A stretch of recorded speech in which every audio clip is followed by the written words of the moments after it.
अब अङ्गीकृत नायकलाई नि वंशजको नायक दिने, ज्यानमाराहरूलाई पनि रिहाई गर्ने, लोकतन्त्रको कुरा गर्ने, गणतन्त्रको कुरा गर्ने र सरकारले केही गर्न सकेको छैन, रमिते भइरहेको छ।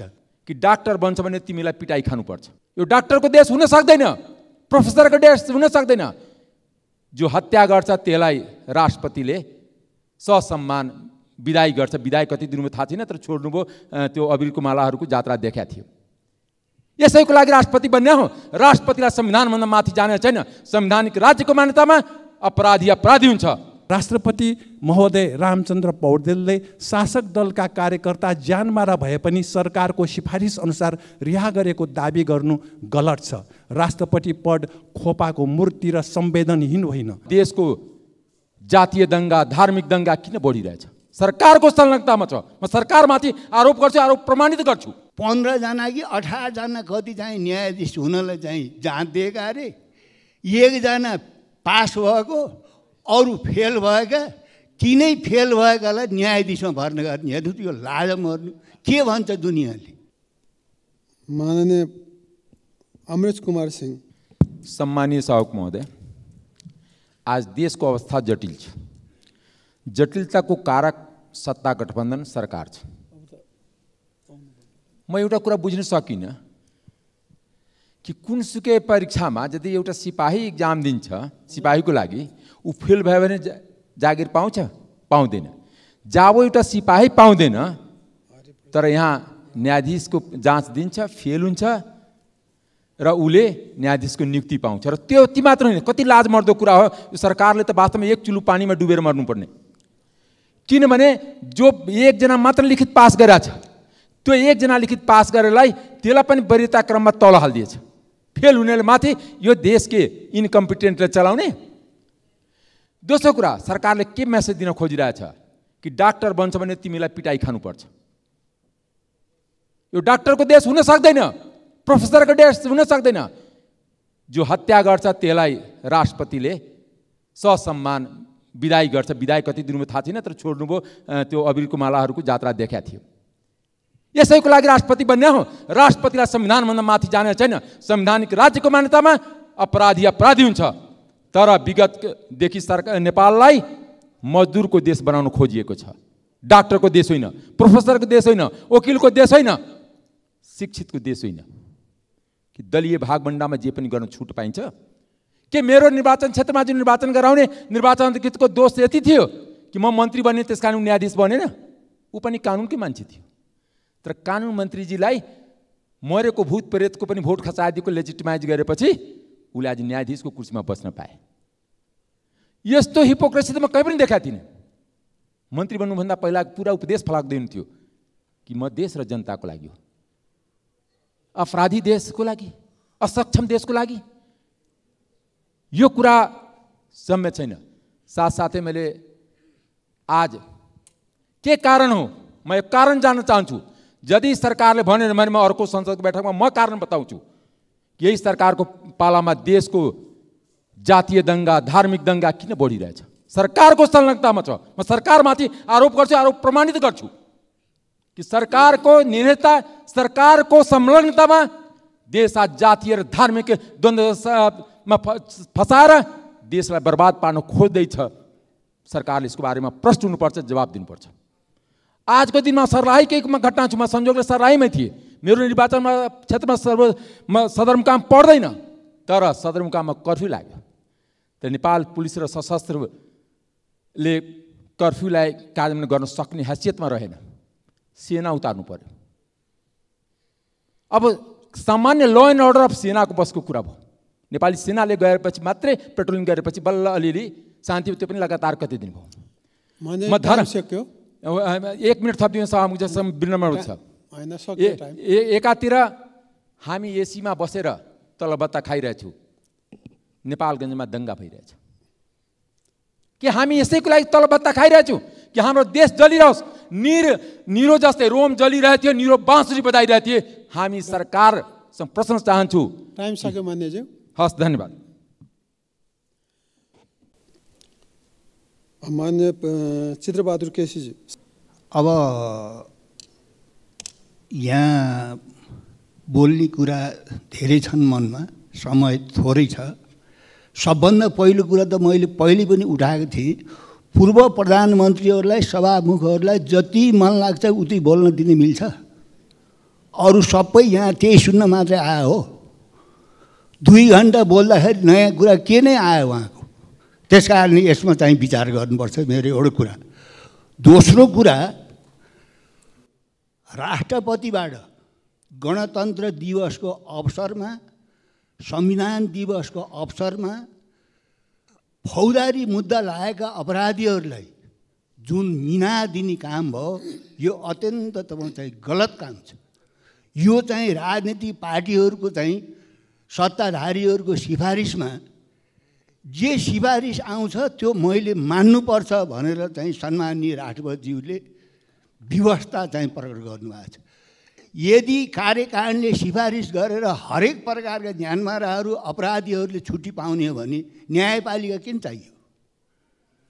अर्को कुरा, न्याय क्षेत्रको गति भन्नुहोस् त।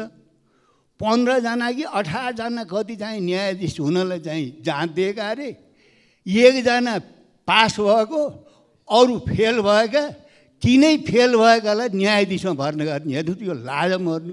के भन्छ दुनियाँले, के भन्छ संसार? यही हो लोकतन्त्र, यही हो प्रजातन्त्र। जघन्य अपराध गरेका अपराधीहरूलाई न्यायालयले चाहिँ नि सर्वस्व सहित जन्म कैद गरेपछि कार्यकारिणीले चाहिँ सिफारिस गरेपछि उसले छुट्टी हुने। यही हो लोकतन्त्र, यही हो गणतन्त्र।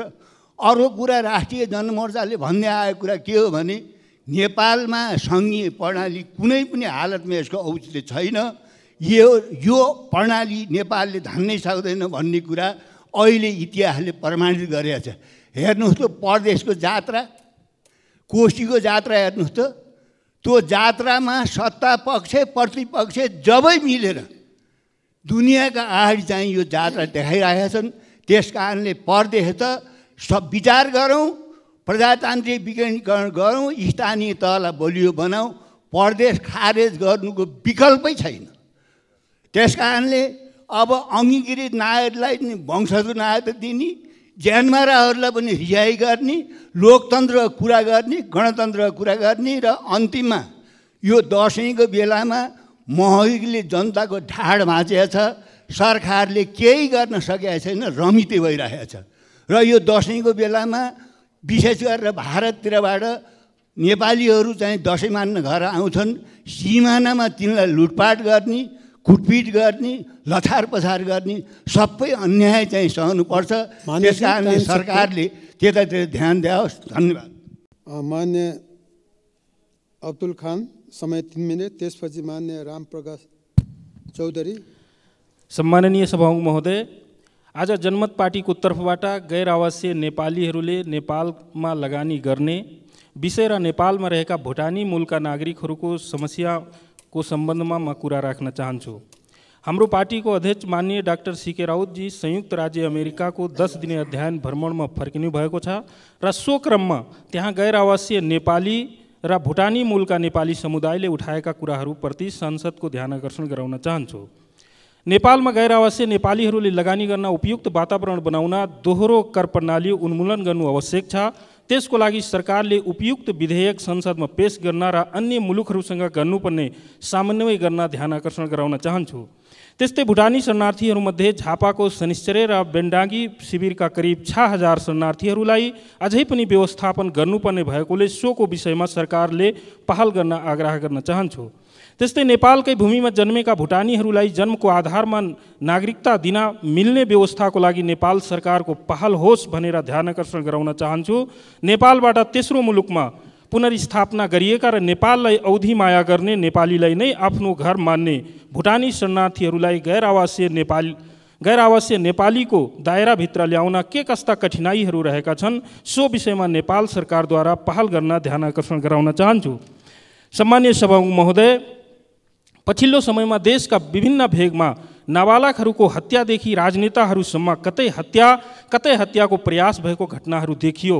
कहाँ छ शान्ति र सुरक्षा? सभामुख महोदय, मिति 2080 साल 6 महिना 13 गते दैलेख जिल्लाको चामुण्डा बिन्द्रा सैनी नगरपालिका मा राजेंद्र पुलामीको छोरा सालम पुलामी कर्णाली प्रदेशको राजधानी सुर्खेत वीरेन्द्रनगर 6 स्थित उषा बाल बाटिका विद्यालयमा कक्षा 2 मा अध्ययनरत होस्टेलमा बसेको अवस्थामा मृत फेला परेका छन्। सभामुख महोदय, पहाडमा दुख गरी खाइ नखाई गरी कमाएको पैसाले आफ्नो सन्तानलाई पढाइ लेखाइ गरी केही बनाउला भन्ने सोचले होस्टलमा राखी पढाइरहेको अवस्थामा समेत बिना कारण नाबालक गुमाउनु दुःखद कुरा हो। सभामुख महोदय, नाबालकको सम्पूर्ण जिम्मेवारी दिई घरमै बसाले सरह होस्टलमा बसालेको अवस्थामा कक्षा 2 मा पढ्ने कुनै पनि नाबालक विद्यार्थीले आत्महत्या गर्ला भन्ने विद्यालयको भनाइ गैर जिम्मेवारीपूर्ण एवं खेदजनक रहेको छ। सभामुख महोदय, त्यस्तै बाँके जिल्लाको डुडुवा गाउँपालिका वडा नम्बर 6 जयन्दु बाल सुधार गृहमा 2080 6 महिना 5 गते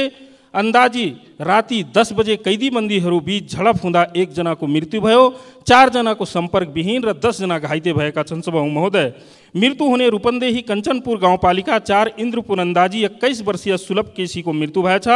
सम्माननीय सभामुख महोदय, बाल सुधार गृहको नाममा 35 वर्षसम्मका कैदीलाई नाबालक कैदीहरूसँग राखिन्छ र राति 10 बजेदेखि दिनको 2 बजेसम्म झडप हुँदा पनि प्रशासनले नियन्त्रण गर्न नसक्नु कसको लापरवाही हो। सभामुख महोदय, तत्काल बाल सुधार गृहहरूलाई व्यवस्थापन गरी छानबिन गरियोस् र दोषीमाथि कारवाही होस् भन्ने कुरामा माग गर्दछु। धन्यवाद।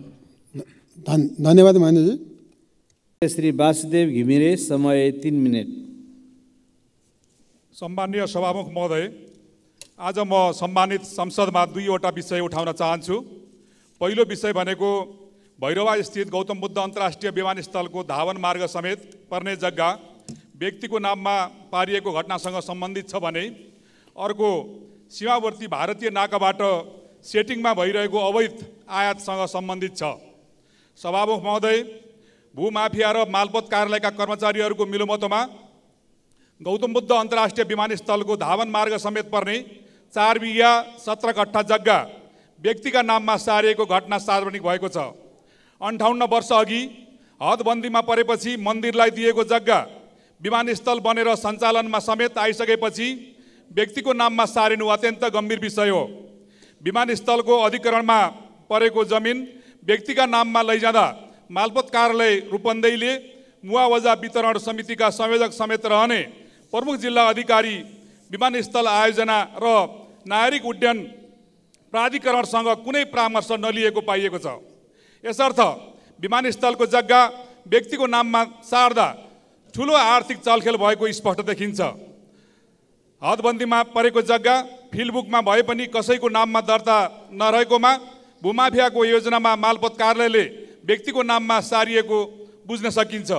लाल पूर्जा पाएपछि आफ्नो जमिन विमानस्थलले अधिग्रहण गरेको दाबी गर्दै 9 करोड बढी मुआवजाका लागि व्यक्तिको तर्फबाट विमानस्थल आयोजना कार्यालयमा निवेदन समेत परेको छ।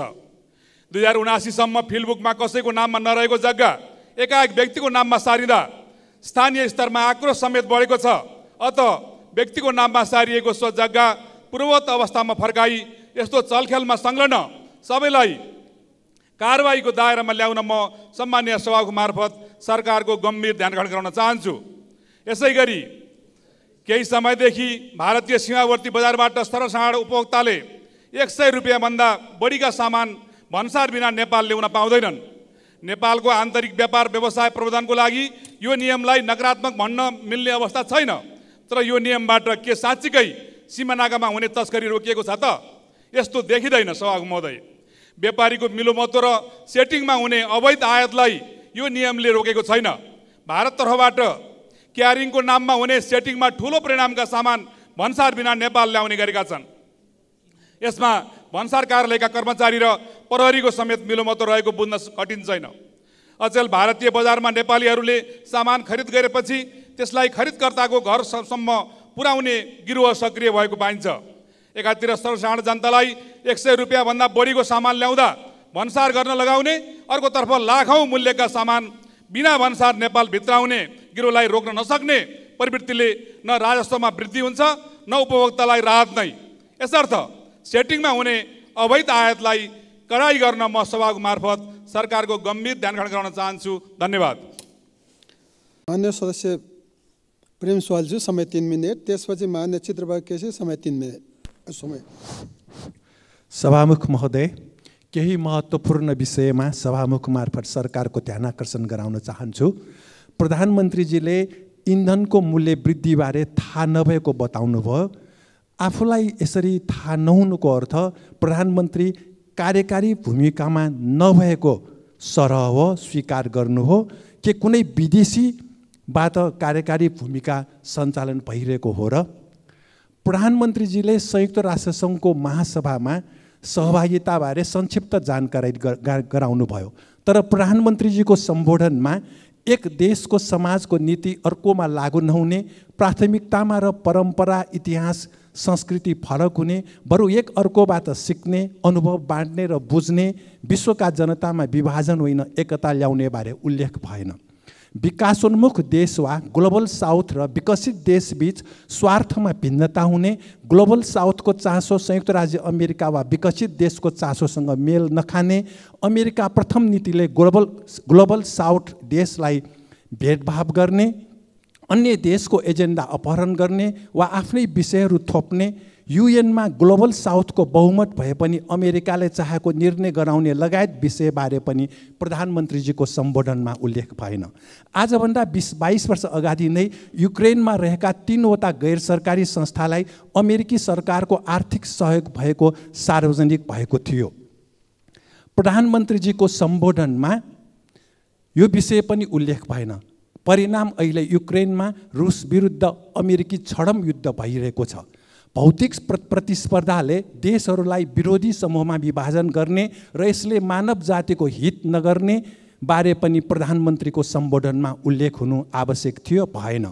आफू सर्वश्रेष्ठ र बाँकी तुच्छ जातिका थानु अन्धराष्ट्रवाद हुने र उनीहरूलाई राष्ट्र नमान्ने बडा राष्ट्र अहङ्कारवाद हुने र अन्धराष्ट्रवादी र अहङ्कारवादी नै प्रजातन्त्रको मुकुन्द लगाउनेहरू हुने भएकोले समयमै उनीहरूलाई चिन्नुपर्ने विषय पनि सम्बोधनमा उल्लेख हुनुपर्ने थियो, तर भएन।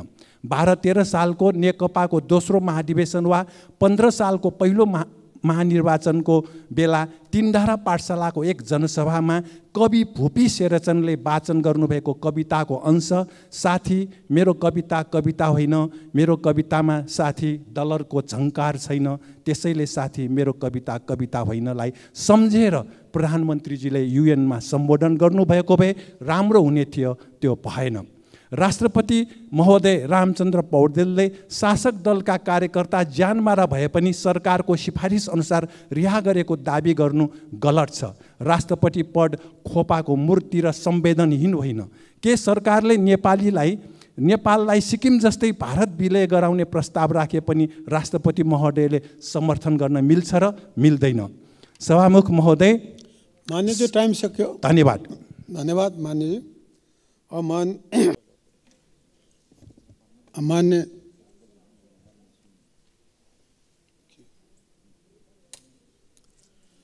मान्य सदस्य हरि ढकालजी, समय 4 मिनट।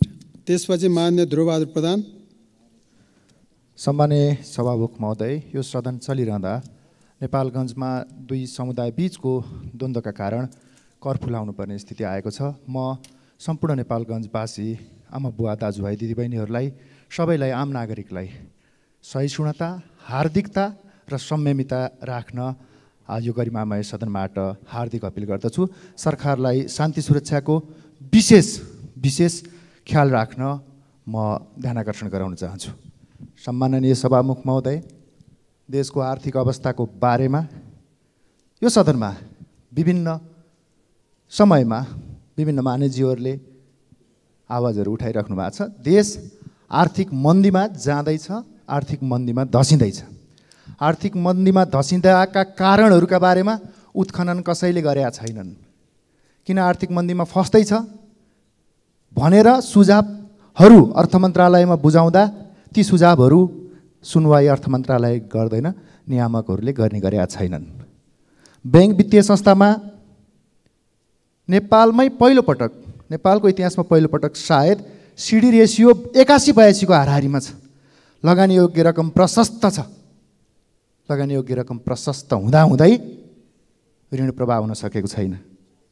ब्याङ्कहरूका अस्वस्थ प्रतिस्पर्धा र राष्ट्र ब्याङ्कका कारणले गर्दाखेरि जड यही दुईटा ब्याङ्कहरूको अस्वस्थ प्रतिस्पर्धा र राष्ट्र ब्याङ्कका कारणलेहरू गर्दा गलत पोलिसीका कारणले गर्दा ऋण प्रवाह हुन सकेको छैन। नेपालको पुँजी बजार ध्वस्त छ। खरबौँ रकम लगानीकर्ताले डुबाइसकेका छन्। यही बिचमा राज्यलाई 1 महिनामा 3 अर्ब 25 करोड राजस्व बुझाएको क्षेत्र हो त्यो पुँजी बजार। त्यो ध्वस्त हुँदै गर्दा अर्थमन्त्रीलाई चासो छैन, नियामकहरूलाई चासो छैन। आज लगानीकर्ताले खरबौँ रकम सेयर बजारबाट गुमाइरहँदाखेरि नियामकहरू त्यहाँ धितोपत्र बोर्ड भन्ने छ एउटा, त्यसलाई मैले ढिलो पत्र बोर्ड भन्ने गरेको छु। लगानीकर्ताका लागि काम गर्नलाई बनेको त्यो ढिलो पत्र बोर्डले केही पनि काम गर्दैन। त्यो चाहिँ छिटो पत्र बोर्ड बनाएको छ अहिले कहीँ सप्लाई भर्थेक सप्लाई छोड्नका लागि नेगेटिभ नेट थ्रोटका कम्पनीहरूको आइपिओ भक्काभक बाँडेको छ। त्यहाँ जरो छ नि त, त्यहाँ पक्का केही छ। त्यहाँ चाहिँ छिटो पत्र बोर्ड बनेको छ। राष्ट्र ब्याङ्कका गभर्नरज्यूलाई अर्थमन्त्रीले के भन्नुहुन्छ? गजब छ। मैले भने गभर्नरले टेर्नुहुन्न भन्नुहुन्छ। कसले चलाउने हो गभर्नर? गजब छ यो। कसले हो नियामक चलाउने? अर्थ मन्त्रालयले हो कि राष्ट्र ब्याङ्कले हो? को हो ठुलो? यो छ स्टेटमेन्ट।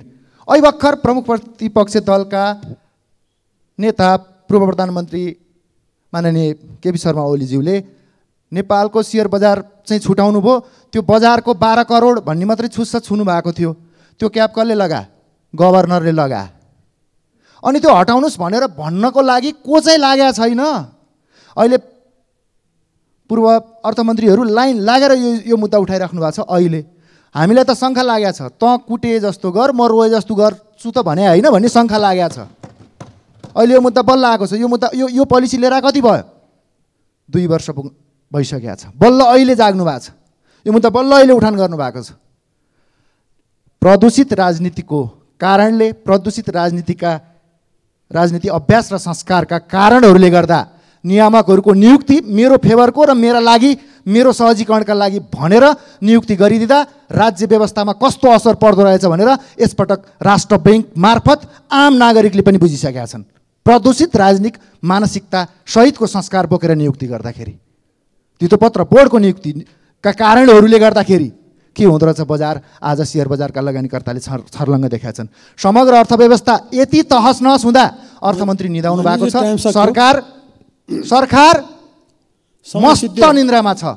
म सरकारको गम्भीर ध्यानाकर्षण गराउन चाहन्छु, अर्थ मन्त्रालयको गम्भीर ध्यानाकर्षण गराउन चाहन्छु। तत्त नियामकहरूलाई राज्यको नियन्त्रणमा राख्नुस्।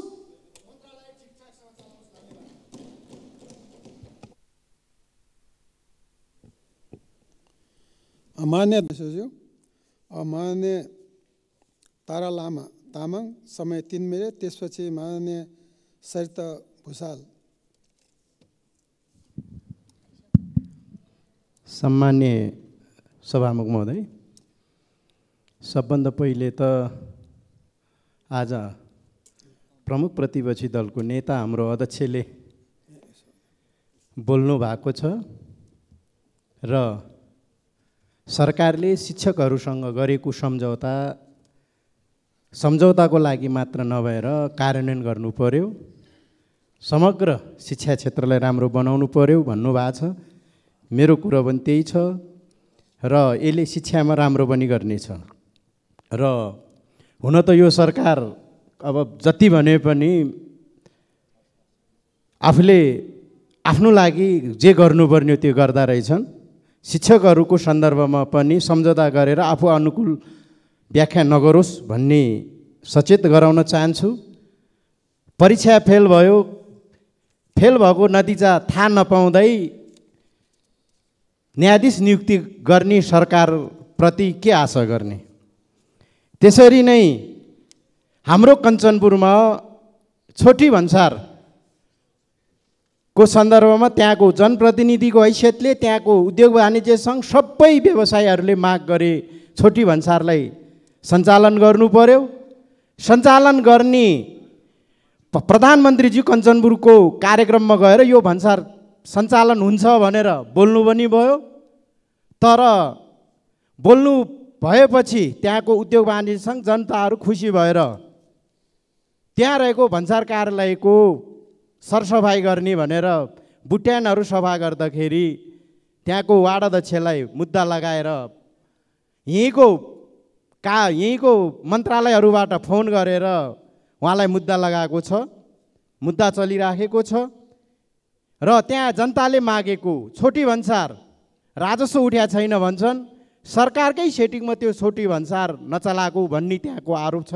त्यो छोटी भन्सार बेलौरीको छोटी भन्सार चालु होस्, हुलाकी सडकलाई राम्रोसँग छिटो सञ्चालन गर्नको लागि सरकारको ध्यान जाओस् र पुनर्वासको वार्ड नम्बर 5, 7, 9 खास गरी भागेश्वरी सुगर मिलको बाट उत्तर पूर्वतिर पानी बगेको ठाउँमा केमिकल मिसिएको रिपोर्टले त्यो केमिकल मिसिएको छ भन्ने, त्यसको कारणले 242 बिघाभन्दा बढी धान पूर्ण रूपले नष्ट भएको छ। 110 बिघाभन्दा बढी उखु खेती काम नलाग्ने गरी क्षति भएको छ। यसको तुरुन्त छानबिन गरेर कृषकलाई दसैँको मुखमा धान बेचेर केही काम गरौँला, केही खाउँला भन्ने किसानलाई अप्ठ्यारोमा पारेको छ। त्यसकारणले त्यो किसानहरूलाई राहतको लागि म नेपाल सरकारसँग अनुरोध गर्छु। माननीय सदस्य, समय सकियो। धन्यवाद, नमस्कार। माननीय जनार्दन शर्मा 7 मिनट, त्यसपछि माननीय हरि ढकाल। सभामुख महोदय, सर्वप्रथम चाइनामा जारी 19औं एसियाली खेलकुदमा नेपालको क्रिकेट टिमले हासिल गरेका विभिन्न विश्व कीर्तिमानका रेकर्डहरूप्रति हार्दिक बधाई शुभकामना दिन चाहन्छु। सरकारले उचित सम्मान गरोस् र विगतमा तोकिएका पुरस्कारहरू पनि दियोस् भन्ने आग्रह गर्न चाहन्छु। सभामुख महोदय, हामी यो सार्वभौम संसदमा छौँ, हामी यसलाई सार्वभौम संसद मान्दछौँ र सार्वभौम संसदको एउटा सदस्यको हैसियतले म के कुरा भन्न चाहन्छु भने यहाँ आज यो संसद आज सार्वभौम भन्न हामीले जसरी पाएका छौँ, यसको लागि, यो सार्वभौम भन्नका लागि, यो सार्वभौम बनाउनका लागि र यहाँ सबै उत्पीडित वर्ग, जाति, क्षेत्र, लिङ्गका सबै अनुहारहरू, प्रतिनिधिहरू यहाँ सहभागी हुन पाउनका लागि नेपालमा विगतको सामन्ती राजतन्त्रका विरुद्ध सङ्घर्षको एउटा प्रक्रियामा त्यसलाई परास्त गरेर अगाडि बढ्ने र त्यसबाट आज यो समानुपातिक समावेशी संसद बनेको संरचना बनेको कुरा छ। यद्यपि अझै हाम्रा संस्थाहरू सुदृढ हुन बाँकी छ, व्यवस्थित हुन बाँकी छ र त्यसलाई अझ सुदृढ गर्न पर्ने जरुरी छ, संस्थागत गर्न पर्ने जरुरी छ।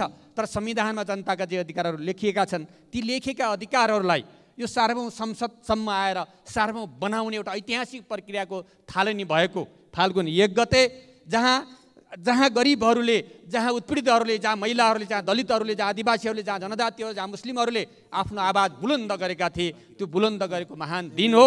र त्यसले नेपालको राजनैतिक विगतका आन्दोलनहरू, विगतदेखि 7 सालदेखि अधुरा भएका आन्दोलनहरूलाई सङ्घीय लोकतान्त्रिक गणतन्त्रको रूपमा र संविधान सभा मार्फत नयाँ संविधान दिनका लागि एउटा सङ्कल्प गरेको थियो, एउटा आवाज निकालेको थियो, बुलन्द आवाज निकालेको। त्यसकारण त्यस्तो ऐतिहासिक दिन को लागि सम्मान गर्ने सरकारलाई म विशेष धन्यवाद दिन चाहन्छु, म आभार व्यक्त गर्न चाहन्छु। किनभने यो एउटा आन्दोलनको जनताको सम्मान हो, यो परिवर्तनको सम्मान हो, यो यहाँ के अरे हामीले प्राप्त गरेको अधिकारको सम्मान हो भन्न चाहन्छु। र सभामुख महोदय, सार्वभौम संसदको म यदि सदस्य हुँ भने म के कुरा यहाँ आग्रह गर्न चाहन्छु भने मलाई पनि धेरै कुरा बोल्नु छ, मैले पनि धेरै कुरा भन्नु छ। त्यस कारणले मेरो माइक नकाटियोस् भन्ने आग्रह गर्न चाहन्छु। किनभने मैले पनि धेरै कुराहरू दिनु छ, यहाँ मैले पनि भन्न पाउनुपर्छ, म जस्ता धेरै मान्यजीहरूले भन्न पाउनुपर्छ भन्ने कुरा पनि सँगसँगै राख्न पाउँछु र यहाँ विभेद हुँदैन भन्ने कुरा पनि म राख्न चाहन्छु।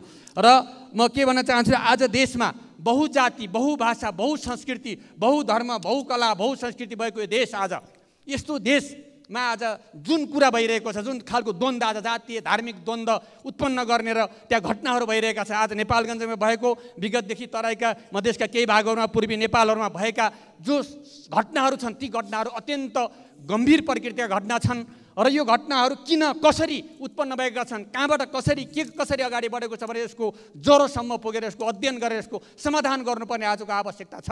म सरकारको गम्भीर ध्यान आकर्षण गराउन चाहन्छु। यस्ता घटनाहरू हुन नदिनका लागि एउटा सम्पूर्ण एउटा मेलमिलाप र सहिष्णुताका साथ अगाडि बढ्नका लागि सरकारले गम्भीर कदम चालोस् भनेर म सरकारको ध्यान आकर्षण गर्न चाहन्छु। यो यस्ता घटनाहरूले आज समाजको एउटा शान्तिलाई, सुव्यवस्थालाई र सबैलाई बिथोल्ने खालको जो प्रयत्न भइरहेको छ, यसमा खबरदारी पनि म गर्न चाहन्छु र सरकारको गम्भीर ध्यान आकर्षण गर्न चाहन्छु। र सभामुख महोदय, सँगसँगै म के कुरा पनि यहाँ राख्न चाहन्छु भने शान्ति प्रक्रियाका कामहरू टुङ्ग्याउने कुरामा भर्खरै सुनियो। धन्यवाद छ प्रतिपक्ष दलको नेतालाई, उहाँले पन्जाब पत्रमा हस्ताक्षर गरिसक्नुभयो, पन्जाब पत्र गरिसक्नुभयो। त्यो पन्जाब पत्र सहितको सहमति यहाँ गरिनु पर्यो, यो यहाँ ल्याउनु पर्यो, टेबल गरिनु पर्यो। म सरकारको ध्यान आकर्षण गराउन चाहन्छु, सहमति भएको कुरा किन अड्केको छैन भने किन आउँदैन। त्यस कारणले त्यसलाई छिटोभन्दा छिटो यथाशीघ्र गरेर शान्ति प्रक्रियालाई टुङ्ग्याएर देशलाई विकास र समृद्धिको बाटोमा अगाडि लैजाने एउटा बाटो खोल्नुपर्छ। आज नयाँ दिशा दिनुपर्छ। हामी यही अलमल लिएर यही गन्तनमा लागेर यही छलफलमा मात्रै भएर होइन, आज व्यावहारिक रूपले जनताको जीवनलाई बदल्ने खालका काम र योजनाहरूको आज आवश्यकता छ। त्यस कारणले त्यतातिर पनि म ध्यान आकर्षण गराउन चाहन्छु। त्यसै गरी अब हाम्रो चाडपर्वहरू आइरहेको छ, दसैँ तिहार, भिन्तुना, छठ लगायतका महान पर्वहरू आइरहेका छन्। यो सन्दर्भमा, यो अवसरमा अब नेपालीहरूले अहिले महँगी जो बेहोरिरहेका छन् त्यो महँगीमा सरकारले अनुगमन गरोस्, नियन्त्रण गरोस्, निरीक्षण गरोस् र त्यहाँ अनुगमन गरेर सहज रूपमा माल वस्तुहरू उपलब्ध हुने हुन्। आज दूरदराजका ठाउँहरू र कर्णालीका ठाउँहरूमा खाद्यान्नको अभाव पनि हुन सक्छ र छ, त्यसलाई पूर्ति गरोस् र बजारमा पनि त्यसलाई अनुगमन गरोस् भन्ने कुरा पनि म यहाँ सँगसँगै राख्न चाहन्छु। र अहिले बाहिर जाने, अब घरतिर जाने जो यात्रा प्रारम्भ भएको छ त्यसमा बाटाका खाल्डाहरू, बाटा मर्मत नभएका अवस्थाहरू, ग्रामीण क्षेत्रका बाटाहरू, सहरबाट बाहिर निस्किने बाटाहरूको मर्मत सम्भार गरियोस् र त्यो गरेर सहज यात्राको वातावरण बनाइयोस् भन्ने कुरा पनि म सरकारसँग माग गर्न चाहन्छु। र सँगसँगै बसको टिकटहरू, प्लेनको टिकटहरू सहज रूपमा उपलब्ध हुने अवस्था सिर्जना होस्। कर्णालीका जनताहरूले के अरे तराईबाट नेपालगञ्जबाट माथिसम्म पुग्ने एउटा अवसर पाउन्, त्यहाँ त्यो खालको हवाई एउटा व्यवस्था गरियोस् भन्ने कुरा पनि म सँगसँगै राख्न चाहन्छु। र यसरी यो प्रक्रियामा अहिले के अरे घरतिर जाने क्रममा जनताले खाना खाने ठाउँहरूमा गुणस्तरीय खाना छ कि छैन भने अनुगमन गर्ने र त्यहाँ खालको उचित मूल्य छ कि छैन भनेर अनुगमन गर्ने कसले हो, सरकारको ध्यान म त्यहाँ पनि आकर्षण गराउन चाहन्छु। यताबाट जनतालाई सेवा र सुविधा दिनेतिर सरकारले सोच्नेछ भन्ने कुरा म सरकारलाई आग्रह गर्न चाहन्छु। र त्यसै गरी के अरे हामीले अहिले जो दङ्गा भइरहेको छ चाडपर्वको अवसरमा, केही समय अघिदेखि कृष्ण अष्टमीदेखि सुरु भएको यो दङ्गालाई अब यो आउने उहरूमा टोटल्ली बन्द गर्नका लागि गम्भीर कदमहरू चाल्नको लागि मैले आग्रह गरिसकेको छु। र सँगसँगै म के भन्न चाहन्छु भने भेरी कोरिडोरमा भेरी नदीमा रहेको एउटा बेली ब्रिज किन बनाइन्छ? बेली ब्रिज त एउटा आकस्मिक रूपमा छिटो गर्न लागि डोल्पा जस्तो सदरमुकाममा जानको लागि बनाइने बेली ब्रिज आजसम्म बन्न सकेको छैन। चौरजारी र कुदुमा जोड्ने मध्य पहाडीको पुल बन्न सकेको छैन। यस्ता धेरै कुराहरू आज अवरुद्ध भएका छन्। त्यो बेली ब्रिज तुरुन्त निर्माण गरेर आज जनतालाई, डोल्पाका जनतालाई सहज वातावरण बनाइयोस्। त्यहाँ उत्पादन भएको स्याउ आज बजारमा आउन सकेको छैन, त्यसलाई बजारसम्म पुर्याउने एउटा अवसर दिइयोस्। र अन्य पुलहरू, विभिन्न विकास निर्माणहरू जहाँ जहाँ अवरुद्ध भएका छन् ती कुराहरूलाई, पितिबाङ खोला पुल, चौरजारी पुल लगायतका तमाम पुलहरू पनि छन्, ती पुलहरूलाई छिटोभन्दा छिटो निर्माण गर्छु भनेर म सरकारको ध्यान आकर्षण पनि गराउन